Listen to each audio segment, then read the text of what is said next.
when you're building something? Do you think, I'm going to make this into an evil lair in years to come, I will give it a name? Not if you're evil, maybe.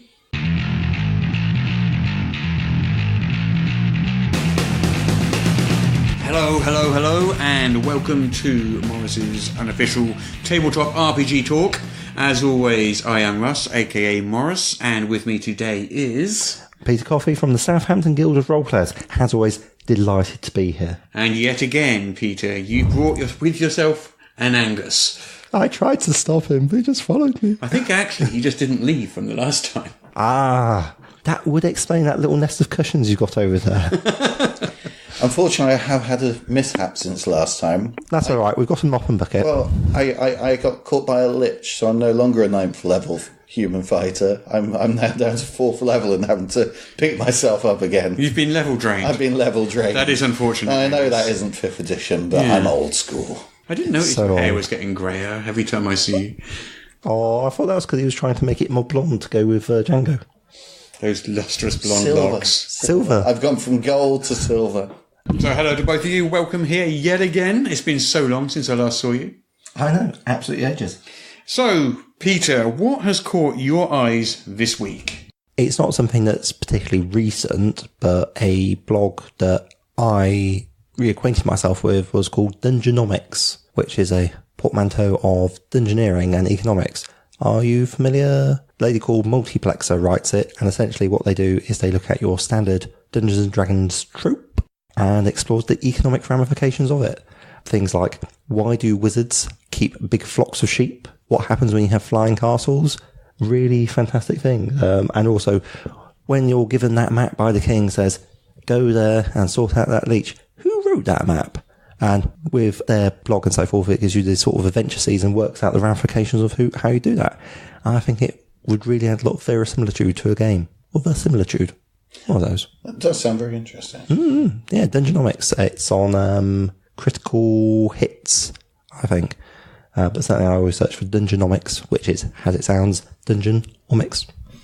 So, let's do the news today. There's not a lot of news right now, but Roll20 have rolled out a new update with a great big new feature. Roll20, as you know, is the leading virtual tabletop. The new big feature they've got available is a character creation app, which integrates directly with it. Oh, nice. Supports only one game at the moment. Make a guess. Is it 5th Ed Dungeons and Dragons? It might be.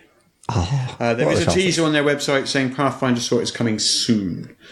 That's going to be quite a challenge. There's quite a lot of Pathfinder out there. There is. Although with Pathfinder 2nd Edition coming soon, maybe they're holding off a little for that. I don't know. No. Also in the news this week, Cubicle 7 released some more information about Warhammer Fantasy Roleplay. The PDF can be expected to come out in the next few weeks, I think sometime in July. But they've previewed the new ability scores they're using for the game. It's fairly familiar to those that have played Warhammer before. So we've got weapon skill, ballistic skill, strength, toughness, initiative, agility, dexterity, intelligence, willpower, and fellowship. What's interesting to me there is the division between dexterity and agility. Yeah. Two different things. So isn't fellowship new? No.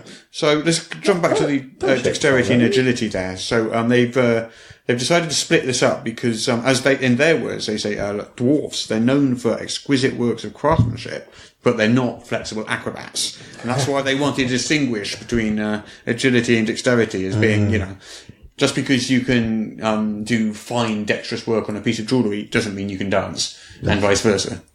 Yeah, so fellowship is the ability to influence and befriend. It's basically charisma. Yeah. And that was already... Yeah, I'm beginning to doubt myself now, I must say. I'm 100% sure it's in things like Dark Heresy, which in that case it will be in the original Warhammer as well. Yeah, so the starter set for Warhammer Fantasy Roleplay 4th Edition, that's scheduled for early September, $29.99. Dollars, that is. The core rulebook is due a bit sooner, release date in August, and that's going to be $59.99. Could we see it at Gen Con? I think there's a good chance. It does look like it. Fantastic. So Chaosium have got a new sci-fi RPG coming out. Developed by Chris Spivey. Spivvy, I'm not sure how you pronounce his name. Who is the person who is behind Harlem Unbound? So expect very good things. That was also shortlisted for the Diana Jones, by the way, if you recall. So it's not the only award it's in the running for this year. And actually, it's not the only award that he's up for on the ENnies, because Cthulhu Confidential by Pelgrane Press, he had a hand in that one as well. So, Chris has been getting around. A talented young person. Well, we don't know much about this new game. We know it's going to be based on Chaosium's basic role-playing system, and it's going to be launched with the core rulebook, GM pack with screen, and some adventures. But other than that, there's almost nothing known at this stage. Oh, sorry. It'll be interesting to see what they do. What else is there in the news? There's been some more Pathfinder 2nd Edition previews. They previewed the archetypes recently. Archetypes, historically in Pathfinder, an archetype would be, this is a ranger archetype, this is a cleric archetype. They've uncoupled the archetypes from the classes. So archetypes can be accessed by different classes. And also they're shunting it over into the feat system. So an archetype is going to be basically a feat chain. So you'll take an initial feat, which opens up the feat chain for you. And then you can take further feats later on throughout as you level up, within that archetype. You can have multiple archetypes. But you have to leave a gap in between. You've got to take a certain number of feats in one before you can move on to another. So it looks like, they've pretty much redesigned the entire archetype system there. Yeah, that's pretty much the news for the week. That's news for the week. Fantastic. Not an awful lot of news this week, no.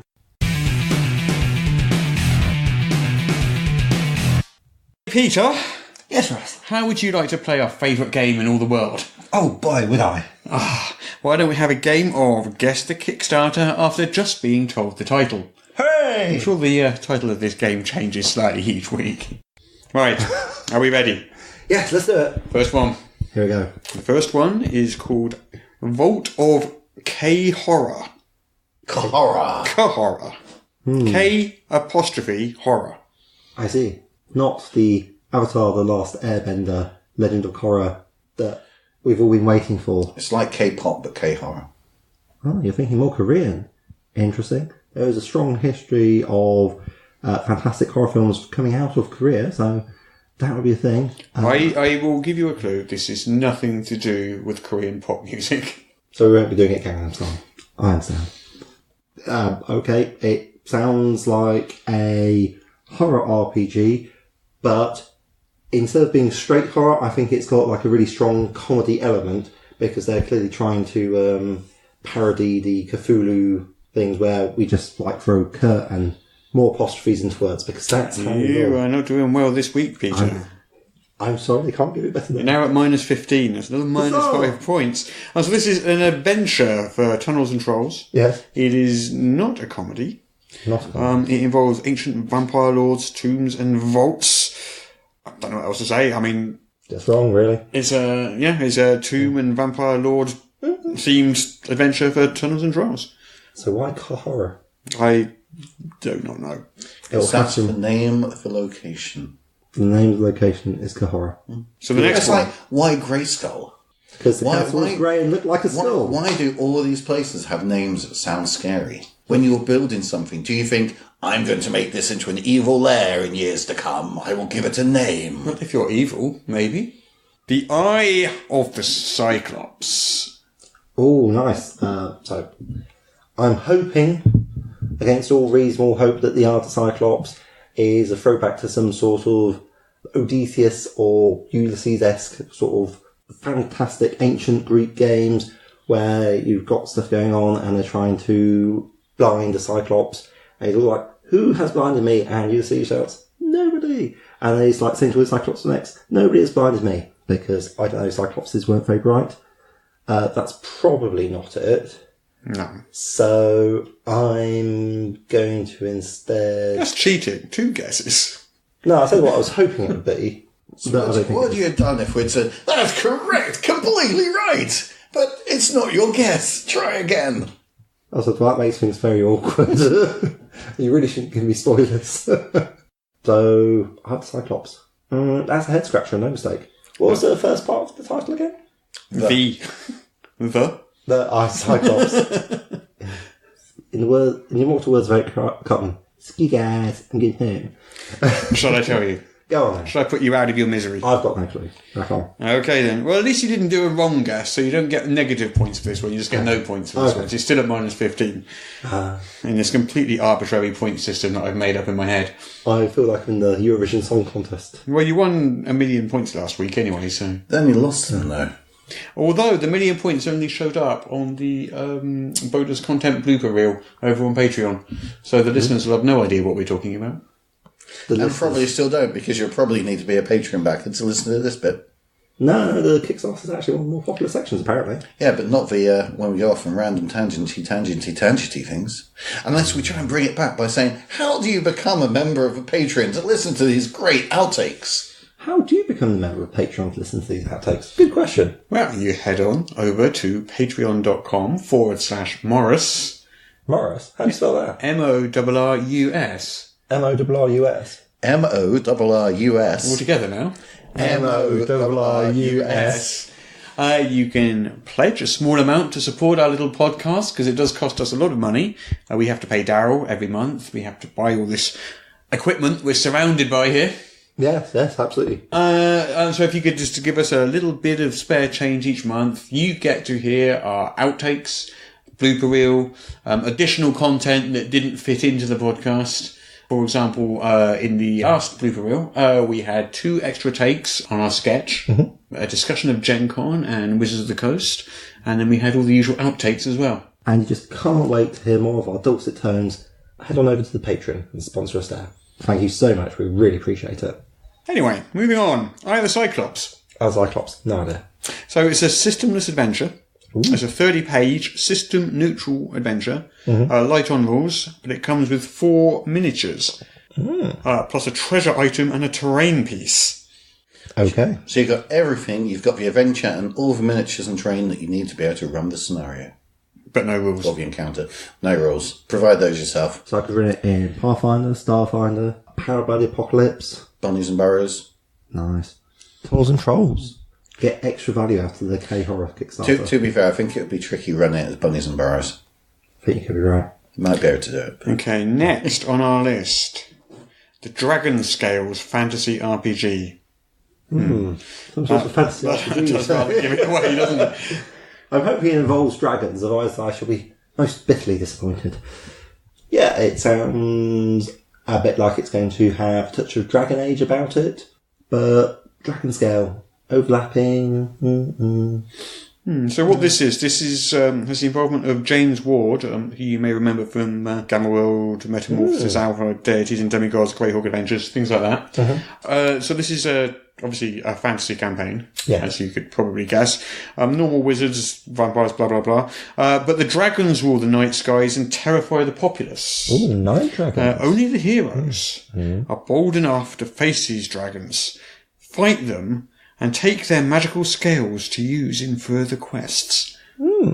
Interesting. I have a feeling it's also a card-driven role-playing game. Don't know much more about it than that, but I've got a feeling that it didn't use dice, or it certainly used cards alongside dice. So the cards were in there.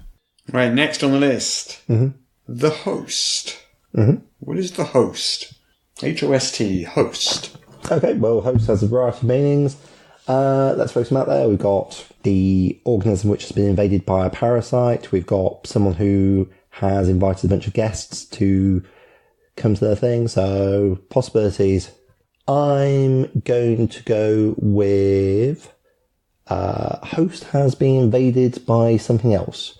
Because I think there would be, Red Wedding's probably a bit overplayed. So we'll ignore that meaning of Host. So, probably wrong. So you've got the Host. You know what, let's go full Stephanie Meyer on this bad boy and throw it in as you've got people and they've been invaded by psychic insects, so we're throwing in a bit of invasion of body snatchers. So your guess is people invaded by psychic insects. Yeah, let's do that. Interesting. I can tell you. Yes? I can exclusively reveal that the Host is not about people invaded by psychic insects. I hope it's at least that cool. So it's a source book for Warsong 2nd Edition, which is a fate-powered game. It's a look at cybernetics and artificial life. Interesting. So we're looking at awakened machines, living programs, advanced synths, new rules, powers, and abilities for machines. So maybe it's more host as in a great war host of stuff coming along, or is it going for more of a Ghost in the Shell style? I couldn't tell you offhand where the name comes from. But the host is one of the factions inside them, I believe. Because lots of the different cybernetic constructs and stuff like that have broken into kind of like different factions. The host is one of these factions. So it's sort of a splat, but for fake war song. Yeah. Looking at sort of different kind of like technical, the technology, AIs, etc. Right, so you've clearly got about minus 1 million points for that one. Get away, you minus 1,015,000. It's all right. Well, you may be able to snatch it back with the next one. It's possible. So, this one is called Side Quests, Tip Top Taverns. Oh, that's marvellous. It's going to be some sort of D&D-esque supplement, I think. Mm-hmm. Potentially system agnostic or compatible with 5th Ed and Pathfinder with very little effort. And it will be, what happens when you go and have a much needed long rest in the budding comforts of an inn, and those mysterious strangers always found in Quest Giver's Corner, which is very well laid out. It's got like the extra deep alcoves and it's near the fire enough to be warm and comfy, but still well shadowed enough that they can maintain that proper air of mysteriousness. So I think it's a bunch of side quest seeds that you can use in fantasy RPGs to go nuts with. Not bad. So you're correct. It's D&D Pathfinder, both of.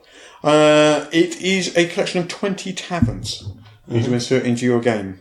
Each one has unique characters like the barkeeps, the patrons, staff. It's got menus, entertainment, bar fights, adventure hooks, and so on. So I think you did pretty well there. I reckon you get 7 out of 10. What's a 1,015,000 plus 7? Minus 1,015,000 plus 7. 1,008,000. You're at minus 1,008 points now. I'm doing well. You're clawing your way back. Absolutely. One of the cool things about taverns, tip-top taverns, is that not all the taverns are human-centric as well. So they've given you different drinking establishments for some different different races as well, which is quite good. Can you go drinking in a goblin bar? Quite possibly. I haven't seen the full list of what is in there, but it might be a stretch goal worth considering. Yeah. Anyway, moving on. So next up, you're at minus 1,008,000 points, so you're going to claw your way back up. This one, have you ever heard of Critical Role? Critical Role? Some sort of RPG podcast. No, it's Matt Mercer. Obviously, you know what Critical Role is. So Critical Role has, or there is, a Kickstarter called Critical Role right now. What do you think that is? Ooh, using my entirely guessing powers, and not due to the fact that in the previously recorded section of the podcast you mentioned it has been full of miniatures and so forth. That's what I'm going to say. It's full of miniatures. Correct.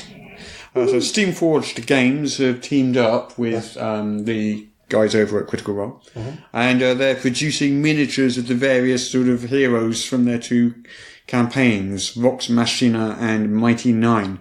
So there's a whole range of miniatures being produced. It's done really, really well. It's at about £500,000 now, and ploughing forward. I think, Angus, you mentioned that it's quite a short run Kickstarter. I think it is. I'm not entirely certain.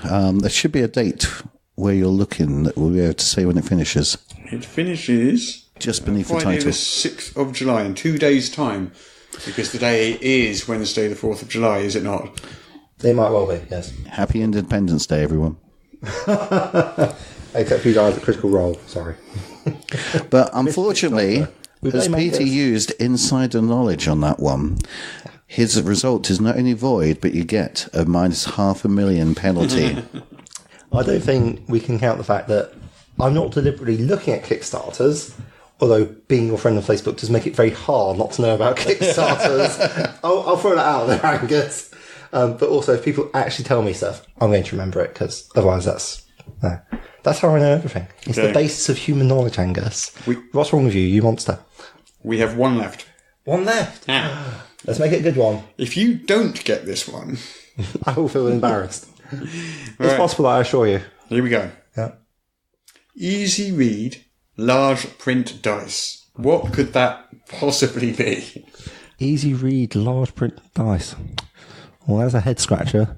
I'm going to say that there may be some form of polyhedra, possibly with extra large numerals, which I think is a really worthy Kickstarter because I have noticed that some of our older players are finding it a bit difficult to read the dice, and certainly speaking as a GM, when people have dice which largely consist of extremely intricately carved surfaces, but where the actual number is really, really tiny, I don't like that very much. So if everyone switched to, like, as I get older, bigger dice with bigger numbers, I'd be really happy. So basically, we got large dice, clear numbers on them, but also they're creating a brand new D4. Is it a D12? It is a D12. That's not brand new. Yeah. So it's a D12 with 1 through 4 appearing 3 times each. So it's not the world's biggest caltrop, but it will actually roll. Yes. Good times.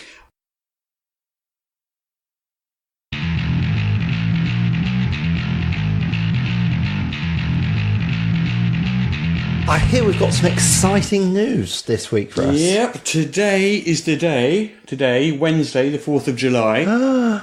Because that is what today is it not? Yes, it's American Independence Day. Wait, is that what we're celebrating today? That is not what we're celebrating today. Oh, then what are we celebrating today? We are celebrating the ENnies nominations for 2018. The ENnies? How exciting.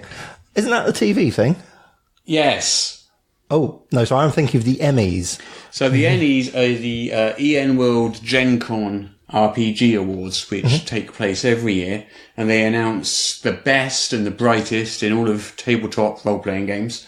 Fantastic. There's a big ceremony every year at Gen Con, and we've been doing this for 18 years now. 18? Yeah. Wow. A long time. Started in 2001. It's now 2018. So the 2018 nominations have come out today. Fantastic. As always, it's a big list, and the voting is going to start very soon. Yeah. But we're not going to go through every single item in this list because there's just too many of them, and no one wants to listen to us here and reel off a list of 50 products. Well, except maybe Angus. Angus, would you like to listen to us? I'm always keen on listening to them all, but yeah, I'm sure there's a website that you can get a quick rundown of products plus product links to the actual pages. So you can go to either EN World at enworld.org, or you can go to the ENnies website at ennies-awards.com. Ooh. How do you spell ENnies? ENnies. ENnies? ENnies. All together now. ENnies. So, the nominations. Yes. So, for those who are new to the ENnies, the ENnies publishers enter their products every year, and a group of 5 elected judges. The judges are elected each year. Ooh, yes. They're elected the year before for the following year. Then come up with the nominations in each category. And then later, the public will vote on those nominations to find out the final winners, which will be announced at Gen Con. Okay, so it's a bit like Strictly Come Dancing, a Dancing with the Stars. We've got like a panel of judges, and they help sort of like narrow it down. I think Strictly Come Dancing is a bit like the ENnies, because the ENnies is 18 years old, and I don't think Strictly Come Dancing is. That's true, actually, yes. So Strictly Come Dancing is like the ENnies. Yes. And seeing an excellent format, they decided to copy it, and they've got a selection of judges who've narrowed it down, and then the public votes on them. Yes, is that right? basically. Brilliant. Quick question. There's less dancing involved in the ENnies than there is in Strictly Come Dancing, but I'm working on that. I'm liking the way you think. Not my question, but an excellent way to go. I could be. I do a good jive. Anyway, no, my question was, who are the judges for this year? Excellent question. The 5 judges this year Yes. are Brian Nowak, Sean McCoy, Denise Robinson, Reese Carter, and Kurt Weigel. And these people, do you pick them, or where do they come from? So the judges are elected each year. So what happens is judges can throw their hat into the ring each year. On the ENnies website, there'll be a biography of each judge. Each judge is welcome to go out and campaign in any way they wish, as long as no publisher campaigns for them. Makes sense, yeah. And then the public votes. At the same time they vote on the nominations of that year, the public also votes on the following year's judges. And then you get a slate of 5 judges who will be picking the nominations in the following year. Nice. So when you come to vote on the ENnies this year, there will also be an option to choose your favourite judges. Oh, fantastic. Angus, you've worked in the industry for millions of years. Hi. No, please on the face. What do you reckon? You've seen the list now. You've seen the judges. Excellent choices. I think there's some very, very good choices. Yeah. Obviously, we'll be covering a whole bunch of them later on, so I'm not going to do a spoiler at this stage of the podcast. But yeah, I think there's some very, very good choices in there this year, and certainly some of the groups are going to be very, very hotly. Well, they're all going to be hotly contested, but some of them I can see there possibly only being a handful of votes between items calling it. And given how many people generally vote in the ENnies, because you normally get tens of thousands of votes for these, don't you? I think that's going to be a testament to how good this some of this year's slate, or all of this year's slate are. So one thing I was going to ask for the listeners at home is, how do the judges select the actual products? So the judges all have their own criteria. They're elected based on their campaign, their opinions, how they say they're going to judge. The judges largely have free reign to judge products on anything that's important to them, as long as it's within the product, the category. So obviously for best art, obviously they are looking at the art, not something else. But yeah, essentially each judge has their own criteria. That is the platform on which they're elected. If a judge has a particular leading or so forth and gets elected based on that, well, that's democracy in action. Absolutely. So that's why it's going to change each year, especially since it was last year we introduced term limits. Just to make sure that we got a decent sort of turnover in judges every year. Fresh eyes every year. Yeah, exactly. Nice. In fact, it might be, I don't think we've got time in this podcast because we're trying to keep it down to under an hour. Thanks, Daryl. But it might be a worthwhile thing to do, like a little bit of extra thing, and look at the judges that are nominated for this year. Oh, we could, but they haven't been nominated yet. Well, exactly. So we've got to wait for them to be not even that. We literally announced that applications are open. I think it was yesterday, the day before, something like that. Yeah. Which should have been last week now. Yes. Yes, of course, because it's Wednesday, the 4th of July today. Yeah. Yes, clearly. So we literally just announced that the applications are open. So it's going to be 2 or 3 weeks before we've got a decent sort of list of candidates. Fantastic.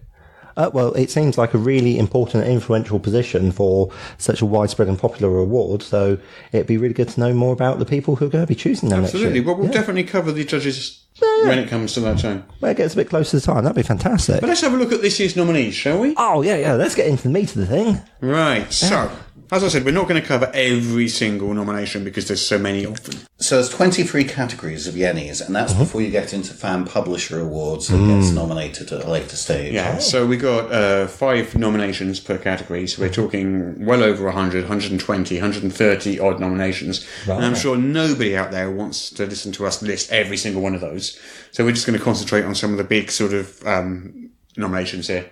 Pick a couple of categories and look at the companies that have gotten the most nominations. Sounds good. Let's do it. So would you like to start at the top or the bottom? Let's go from the ground up. Save number 1 for last. Okay then. So looking at the companies that have 2 nominations, we're not going to cover the ones that have just the 1 nomination because there's a lot of them. Yeah. They're all fantastic. Well done to every single one of them. We wish we had time to list every single one of you, but we're going to start with those that have 2 nominations. Excellent stuff. So, Christopher Gray, Happiest Apocalypse on Earth. Have you heard of this game? Doesn't ring bells, Angus? Heard it, got it. Nice. So it's a Powered by the Apocalypse game based around, I believe, a theme park? Yes. It's a fantastic little game. The concept is brilliant, and the artwork inside is really good. And I think it has actually been one of the categories it's been nominated in is for best interior artwork, which I think is extra interesting in some respects because all the artwork inside is black and white. Black and white. They haven't gone for full colour throughout. No, and a lot of the nominations in this category has traditionally been full colour artwork. So it's actually been really nice to see a black and white, product get nominated for this. Yeah, you can get some really excellent artwork. Who've got coming up next? Okay, so we have Dungeons and Donuts. Dungeons and Donuts. 2 nominations. One from Scenario from Ontario. One from Ray and Keel Can Do. And one of the things, I don't know about the Rail and Keel Can Do, but certainly the scenario from Ontario was written in a 24-hour competition. So it's probably the quickest written product that's actually been nominated, certainly in this year's ENnies and possibly ever. Game Salute and Escapade Games have 2 nominations for Storm Hollow. Oh, yes. Yeah, no, I saw that. They've got a big old collector's edition out at the moment, something like $250. Pretty impressive. That's expensive.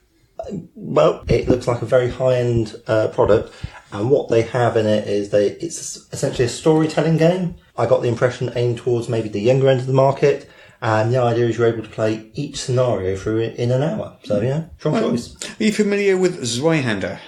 Zweihander? I haven't played it myself, but many people keep recommending it to me and saying, Peter, you need to run Warhammer Fantasy Roleplay using Zweihander. Yeah, so Grim and Perilous Studios, they produced their own take on Warhammer Fantasy Roleplay. Yes. They've got 2 nominations this year for that. I believe it's a big hardcover book. Have you seen it, Angus? Again, I've got the PDF, but I haven't actually got the physical copy of it. Basically, yeah, like has been said, it's basically a reimagining of the original Warhammer system. This was originally conceived and started up when Fantasy Flight were doing Warhammer, which obviously they changed the system drastically. Yeah, they've been publicising this for years. From Hogshead, yeah. Yeah, it's going to be interesting to see, because of course, Cubicle 7 have their version of Warhammer Fantasy Roleplay coming out next year, so I wonder if they'll be nominated next year. I think there's still quite a lot of space for Zweihander to thrive because of the crunch it brings to the various sword fighting techniques and so forth that you can get within it. So moving on quickly, we'll just cover the last 3 companies that have 2 nominations. So we have, I'm not 100% sure how you pronounce this, Mother Oath Productions. Mother Oath. Sounds very New Jersey to me. Yeah. They've got 2 nominations for Holy Crap, The Great Sects Change Operation, SECTS. This is a really nice little product, actually. It's a Savage Worlds supplement for a game called Low Life. And it basically looks at the game's 60-odd religions, cults, and everything else. But it's the whole game is very satirical. So it's a very, very good read. Nice. Pelgrane Press. Yes. 2 nominations again. One for Cthulhu Confidential and one for #Feminism. Yes. I've had my own #Feminism for a while. Essentially, again, in much like Story Hollow, it's a series of small one-off ventures that should be, as their ventures, scenarios, and it explores feminism in modern It's day. an anthology product, isn't it, with various different authors? Exactly. It is an anthology product, as you say. And Cthulhu Confidential is a fantastic game as well because it's a one-on-one role-play game using Gunsu systems. One of you is the GM and it's for one other player. So it's just a two-person game. And that, I think has got certainly fills a niche in the industry because there's not a lot of games which are specifically done for just GM plus one player. The Maltese Shoggoth could be a reality. Okay, so the last one here, Swordfish Islands have 2 nominations for the Dark of Hot Springs Islands. I'm not familiar with this product myself. It's a hex-crawling sandbox game. Basically, it's a setting. There's no system for it. They haven't, so basically you could pick it up and use it for D&D, Pathfinder, Tunnels and Trolls, OS, whatever system you wanted. It's a whole bunch of very detailed locations and encounters that the GM can basically just pick up and play with and explore. It looks very nice. I haven't actually read through it myself. I've only seen it online, but it did look an interesting product. So that's all the companies that have 2 nominations. That's strong Take contenders. the next step up the ladder. 3 nominations. Woo. Okay, so we have Evil Hat Productions have 3 ENnie nominations, including 2 for Blades in the Dark. Oh yes, nice. You're quite fond of that one, aren't you? It's again one of those games that I've only played a hack thereof, but I'm had many people infusing to me about it. It's a game all about forming a criminal enterprise, performing heists, and seeing where it goes. Very, very strongly narrative driven, but if you're going to do a heist, then that is a very strong contender. Monty Cook Games, 3 nominations for 3 different products here. I'm a Guide, Predation, which I believe is the dinosaur-themed game, and Uh-Oh Monsters. Ooh. Now, if I'm not mistaken, both I Am a Guide and Uh-Oh Monsters are for No Thanks Evil. No Thanks Evil. Yeah, they're family games. The children family-friendly one, which is a fantastic game. Yeah, I'd certainly say if anyone's got kids, take a look at that, because apart from it, it's a fantastic box set full of really nice material. Wonderful Games always has a strong presence in the ENnies, and their production values are utterly gorgeous. Great introduction to role-playing. Yeah, absolutely, yeah. So finally then, in the 3 nomination list, we have Son of Oak Game Studio, which is being distributed by Modifius. So you could credit those to Modifius Entertainment, but Son of Oak Game Studio has 3 nominations, all for City of Mist products, one for City of Mist and one for 2 for the City of Mist location maps. City of Mist is another Powered by Apocalypse game. Yeah, I know. I played it. It's great. You have played it. Yeah. No, it is a really, really nice game, and it looks fantastic. Only the starter set, but I've had a really good time with it, and certainly it's been one that people keep threatening to run at the club, and rightly so, to be fair. Takes a lot of good stuff with Powered by Apocalypse and makes it happen. One of the things that I was amazed at was with the City of Mist actual rulebook is a full-size meaty tome, and when I think somehow in my head I've got the idea that it was going to be kind of like a more of a digest size, maybe like Blades in the Dark style thing, but it is absolutely glorious book. Well, Blades in the Dark itself is quite a weighty thing. I think it's one of those things where you're focusing on setting maybe more than like necessarily on rules. And they certainly with City of Mist they have a lot of player archetypes and stuff that you can choose from. So 5 nominations now. Ooh, and what we're looking at here is a company that's got 5 nominations for just the one product, which makes it one of the strongest products in the entire competition this year. With 5 nominations for Harlem Unbound is Darker Who Studios. Now, Harlem Unbound, we've spoken about it on previous podcasts as well. It's a fantastic 1920s sort of jazz era Call of Cthulhu supplement. The whole team behind it have done a fantastic job on it. It's one of the most well-written products I've read. It's definitely one of the standouts of this year for me, without a doubt. I particularly like the cover art that I saw for it as well. Haven't had a chance to play it, but I very much like that style. Almost a 1920s noir sort of feel to it, which I think is pretty much bang on, really. So now we move up to 6 nominations, and we're sort of seeing some of the old stalwarts here. We'll be looking at Green Running, Lamentations of the Flame Princess, and Modifius, all of which do fairly well in recent years. Green Running have 6 nominations. 4 of them are there for their Freedom City products. One of them is for the Critical Role setting, Tal Doré. Yeah, Matt Mercer's own personal stuff. I think it was a record-breaking Kickstarter, wasn't it, Angus? No. Am I thinking of something else? You're thinking Matt Colville.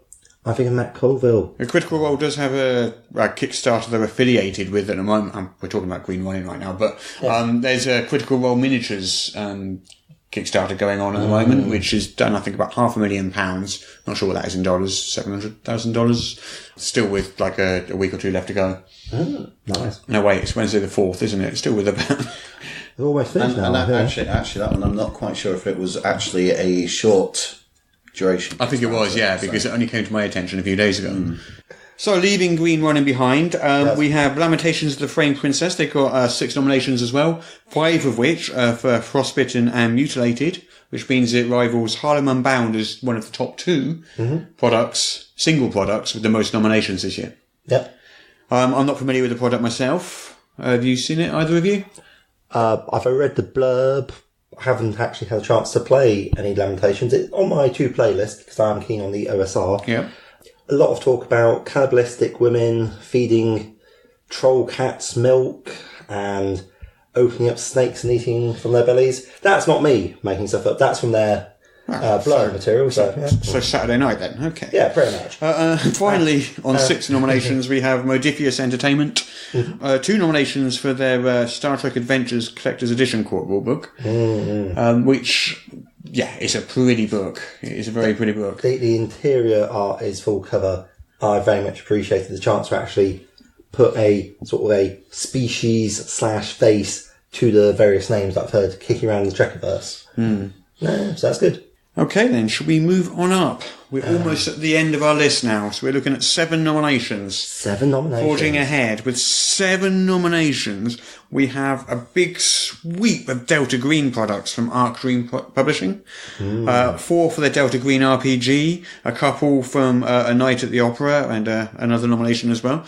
Delta Green, I gotta admit, really, really is capturing my attention at the moment. Also, Pelgrane have also just released their Fall of Delta Green product we mentioned last week. For that issue. Yeah, so it looks like a fascinating setting. It's basically a sort of secret clandestine American agency which fights the Cthulhu mythos in modern day. Yeah, based out of World War II, fighting Nazis and the terrible magic that they're supposed to have done, having an agency set up to get up and deal with them. I think there's a section where they've actually fallen out of favour with the American government and they sort of go freelance to fight Cthulhu-esque monsters, left, right and centre, and then finally they're brought back into the fold. Yeah. Sounds like a hell of a ride. Right then, we're up into the top leagues now. The best of the best. 8 nominations. Only 2 companies have managed to put in 8 nominations this year. I feel like we should have a drum roll. Thanks, Al. So, number 1 with 8 nominations, Chaosium. It's quite a wide range of nominations they've got there for a whole bunch of different products. They've only got one with more than one nomination, which is actually a board game, Carn of Carns. It's related to the Glorantha setting, which is why it's valid this year.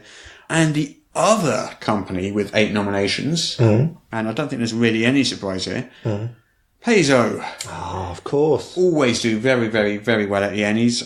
They've got a load of nominations, mainly for Starfinder-related stuff. 2 for the Starfinder Core Rulebook, 2 for Starfinder Pact, 3 for Starfinder Pact Worlds, and others for other Starfinder-related products. But Starfinder, strong showing. Very strong showing. Probably as to be expected, especially with the Gen Con release, obviously a year ago from the previous, from this year's ENnies, because it's been their flagship game really for this year.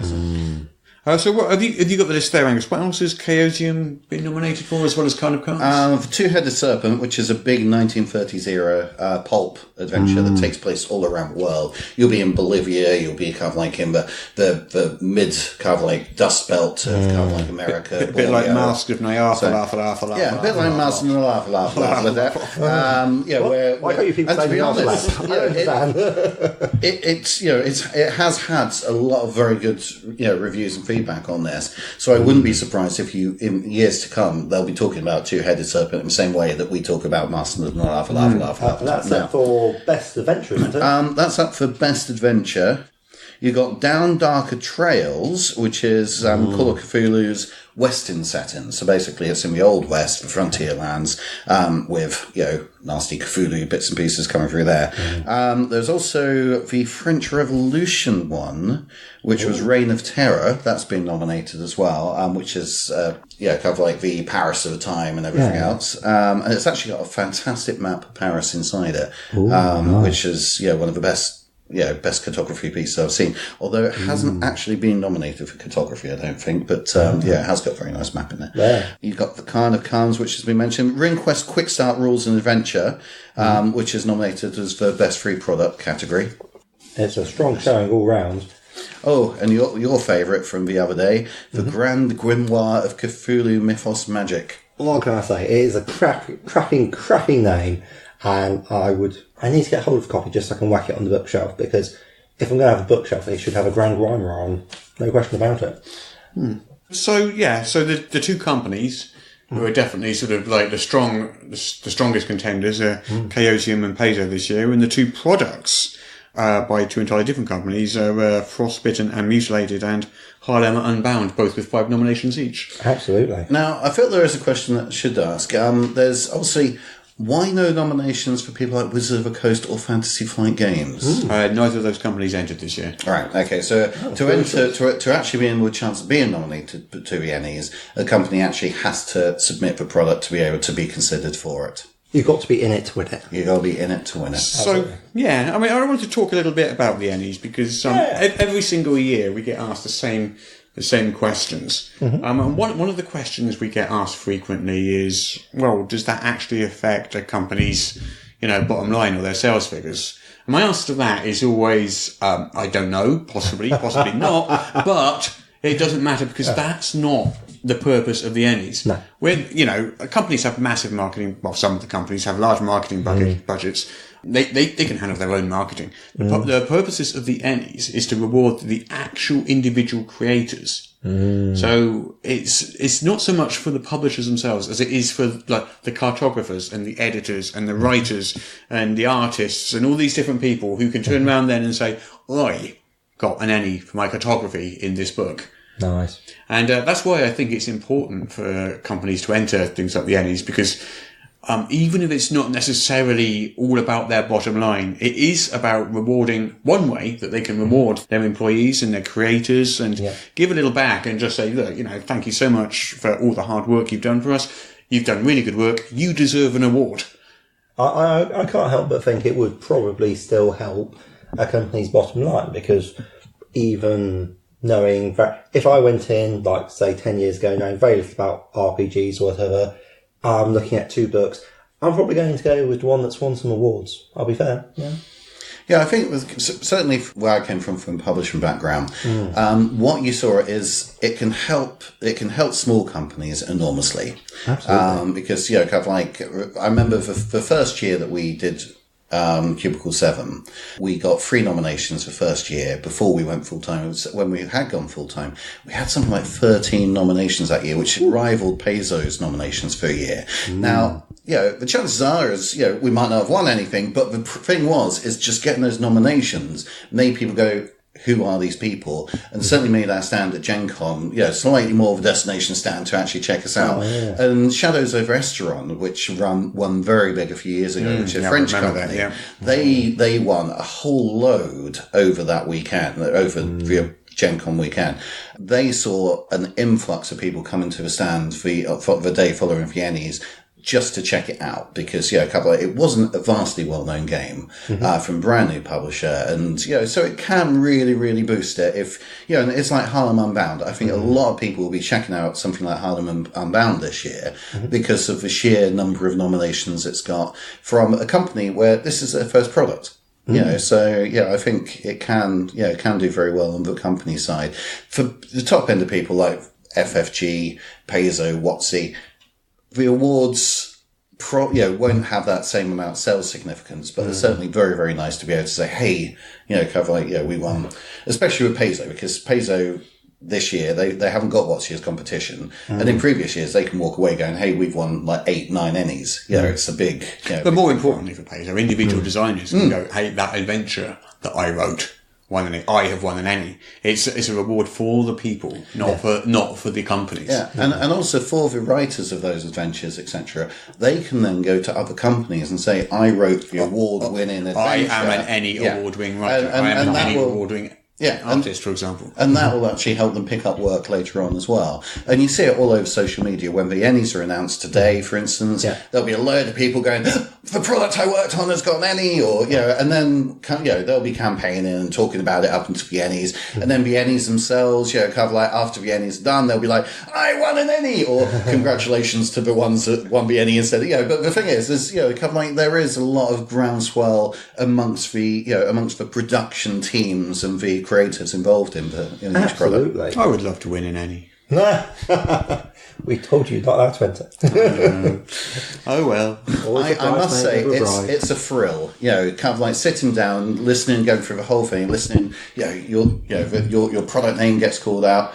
Some you win. That's the other thing, because so much, especially on the internet these days, is so negative. You bring out a product and people can be so negative about those products. Well, it is very, very nice to sell lots of copies of your product and make a lot of money from that. And the ENnies aren't really anything to do with that. No. It is nice just to have that evening where you're sitting there and it's literally just sort of a lot of publishers and fans just clapping and saying, thank you, well done, you did a good job. Just for tonight, let's all have a really nice night. We're not going to be negative. We're not going to, we're going to celebrate the best in gaming rather than tearing it down, which is what I think these days the internet does so much of. And I think it's just it's a morale boost. It's just a nice evening. And especially coming when it does during Gen Con 4 days as well, because it's on a Friday night. So you've just done 2 days of Gen Con.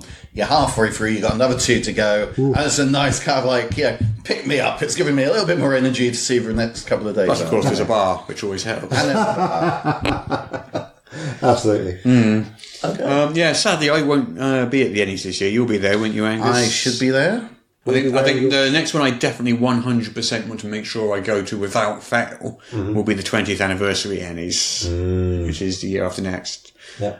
I hope to go next year anyway, but the year after next, 20 years. 20. I feel old. And what you should then, what you should do is a special award that year by looking at the last 20 years worth of like best product of year or something, and do product of decades. The giant meta. 21st century product of year. Ooh. Now, one of the things I wouldn't mind actually looking at and slightly more, just going down the list, is actually looking at those products that have actually been nominated for both best product. And also... Well, why don't we have a look at the product of the year? There's 10 nominees. Have you got the list there in front of you, Angus? I do. Product of the year. Harlem Unbound by Darker Hue Studios. No surprise there. Mm-hmm. Delta Green, the RPG from Arc Dream Publishing. No surprise there. I'm going to say that every time, aren't I? Of course there's no surprise in any of these because... You've seen the list, Russ. Frostbitten and Mutilated by Lamentations of Flame Princess. No surprise there. Zweihander by Grim and Perilous Studio. Freedom City by Green Ronin Publishing. Starfinder by Paizo Inc. Blades in the Dark by Evil Hat Productions. The Dark of Hot Springs Island by Swordfish Islands. Star Trek Adventures, Collector's Edition Core Rulebook by Modiphius Entertainment. Happiest Apocalypse on Earth by Christopher Gray. So they're all products we mentioned earlier today already, of course. Yeah. They all feature in other categories. I'm not going to say what my favourite in that category is, but you two can. What would you pick out of those? Ooh, which is my personal favourite, or which one would I like to win? That is a tough one. My instincts are that I personally, of those, I'd probably get a copy of Blades in Dark and Lamentations of the Flame Princess first, because those are most closely in line with my interests. Angus? It's hard. I've got a few of these myself already, and it's a very, very hard category. I really like the Happiest Apocalypse on Earth because it's such a quirky, nice little setting. It's not one I unfortunately think would probably win Product of the Year. I suspect, realistically, something like Starfinder will probably win it. Yeah. Harlem Unbound, I think, it's got a very, very good shout. And, let's face it, none of these have gotten onto Product of the Year by being less than good. I was certainly impressed by what I saw of the design ethos for Harlem Unbound. It's just like, it's a more of a storytelling game, and that's not my personal style. But if I was going to go with one, I might well go with that. So certainly I'll be looking to see how that does in the ENnies with close interest. Angus, can you remind me who won the Origins Awards this year? The Origins Award, the best roleplay rules was won by Adventures in Middle-earth Player's Guide. Which of course won an ENnie last year. Yeah, because it came out in the last window for the ENnies, because the windows for the ENnies and Origins are slightly different time-wise. The fan product of the year for Origins was Starfinder, which obviously is in this year's ENnies. He's a strong contender this year. And the best RPG supplement at Origins was Xanathar's Guide to Everything, which of course hasn't actually been submitted for this year's ENnies, so isn't a nomination. Can we quickly just go through some of the important dates for the ENnies coming up? Obviously today, July the 4th, is the date where the nominees and the judge highlights are announced. From July the 11th through to the 21st, so that's 10 days, we'll have voting for the judges, next year's judges, and the rest of the awards. Exciting. And then the awards are announced on August the 3rd, 8 p.m, at the ENnies 2018 ceremony at the Union Station, Indianapolis. That's basically the Friday night at Gen Con.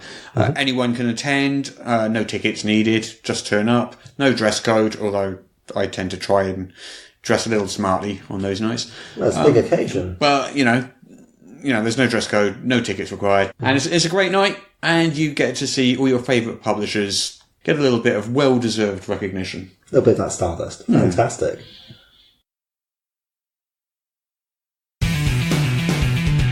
Hey listeners, we really appreciate your dedicated loyalty for listening to us, and what would really help us get out there, spread the word, of the podcast to the unbeliever would be if you go onto iTunes and give us a 5-star review, because apparently that's the way the system works. Yeah, so the way iTunes works is their new and noteworthy section is largely decided on who's included on that by the number of sort of reviews you get. So if you don't get any reviews, you're not going to appear on there. And if you appear on there, obviously your podcast, gets a boost in popularity. Fantastic. So it's kind of a circular kind of thing. So if you could just go onto iTunes, give us a quick review. It literally takes a minute, and you can probably do it from your phone through the app or whatever. That would be wonderful, and it will really, really help with the visibility.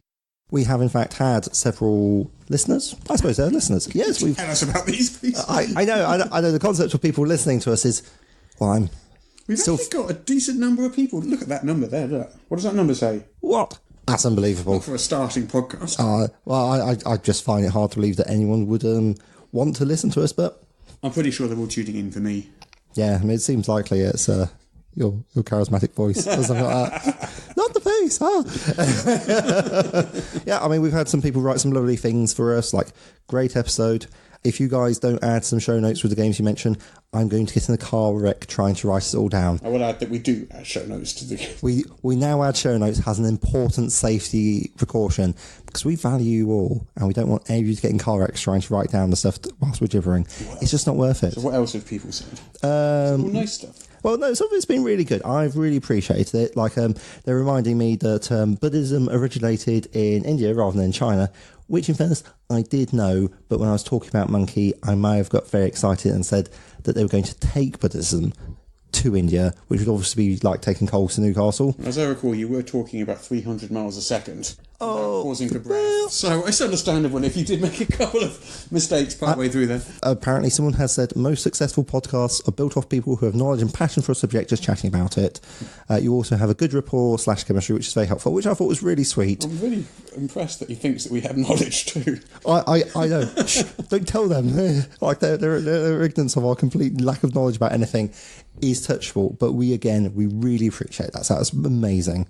We've had people saying that our sound quality was good for a first time go.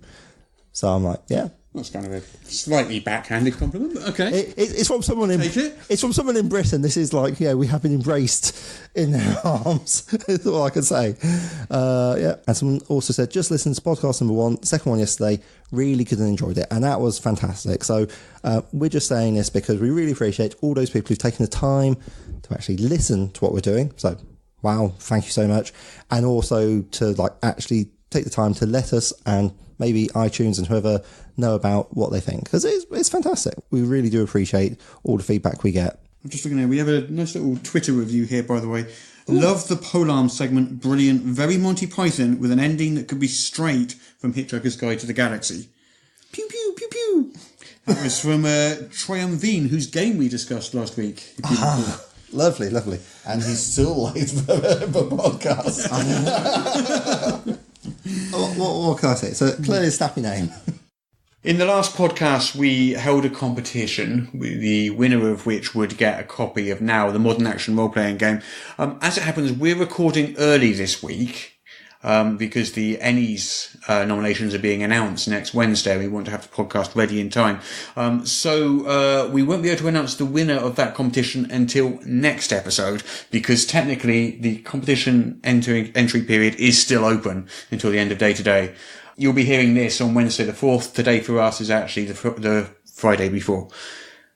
Thank you as ever for listening to us here at Morrus's unofficial tabletop RPG news. It's goodbye from me, Russ.